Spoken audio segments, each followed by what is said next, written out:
exhorte les chrétiens à vivre ce temps du coronavirus dans la foi, l'espérance et la charité. La foi et l'espérance, c'est-à-dire que si le Seigneur ne bâtit la maison, en vain peine le bâtisseur. Nous devons prier, nous devons faire tout ce que nous demande de faire, mais n'oublions pas que c'est le Seigneur, en fin de compte, qui a le dernier mot et qui vaincra cette maladie. Dans la charité, j'insiste aujourd'hui, que nous vivions cette pandémie, dans la charité vis-à-vis de ceux qui sont atteints, vis-à-vis des malades, le respect des malades, et aussi le traitement de ces malades, et aussi jusqu'au respect des morts. Vous savez, aucun homme ne doit être enterré comme un animal. Nous devons veiller sur ces règles d'inhumation de nos morts, quelle que soit la cause du décès. Nous devons prendre toutes les précautions parce que chacun a droit à la dignité humaine jusqu'à la mort. Donc vivons dans cette pandémie, dans l'espérance, la foi et la charité. Comment vous votre frère chrétien faire commencer des recherches pour solutionner, du moins apporter la contribution chrétienne en lutte contre le coronavirus et vous demandez dans votre lettre de soutenir Monseigneur Claude? Vous savez, l'Église est engagée aux côtés des siens, aux côtés des hommes et des femmes de notre société.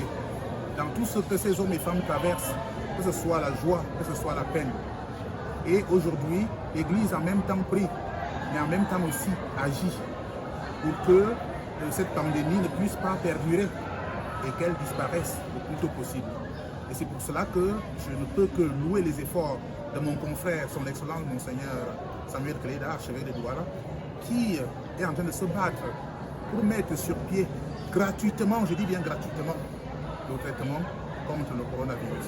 Et je pense que tout le monde devrait le soutenir, que ce soit moi, même les autorités, tout le monde devrait le soutenir si effectivement nous pensons qu'une solution peut être trouvée par nous-mêmes.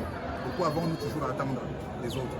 Que faisons-nous nous-mêmes? Quel est notre apport? Et c'est pour cela que j'appelle les chrétiens eux-mêmes à soutenir Monseigneur Samuel Kleda dans cette action. Alors, mon père évêque, la sanction sur le fait qui est difficile de compréhension pour qui n'a pas la foi. Le Christ parcourt lui être présent. Comment doit-on comprendre ça? Nous disons dans le credo qu'il est monté aux cieux, il est assis à la droite de Dieu le Père Tout-Puissant. Donc là-dedans, nous avons une partie visible qui est décrite dans la lecture d'aujourd'hui dans le livre des Actes des Apôtres. Une partie invisible. La partie visible, c'est ce témoignage des apôtres qui le voient monter au ciel. Et ce témoignage invisible, cette deuxième partie, pas seulement qu'il est monté au ciel, mais il est assis à la droite de Dieu le Père Tout-Puissant, dans la glorification.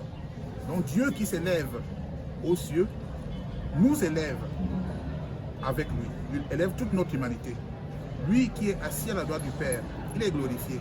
Et c'est toute notre humanité aussi qui est glorifiée à travers sa glorification. Donc, nous célébrons en fait dans la fête de l'Ascension la dignité de l'homme. La dignité de l'homme qui est appelé à s'élever, à aller plus loin, à voir plus loin, à ne jamais se décourager et à rester les yeux fixés sur Jésus et Dieu seul. Quand je parle d'élévation, je pense que nous devons comprendre ce que ça signifie. C'est-à-dire nous élever, élever nos vues, sortir de nos vues égoïstes, sortir de nos vues tribalistes, sortir de tout ce qui nous retient dans les pesanteurs de notre humanité pour nous laisser transporter par Dieu qui s'élève vers les cieux. Donc on en fait de tout ce qui vient d'être dit en langue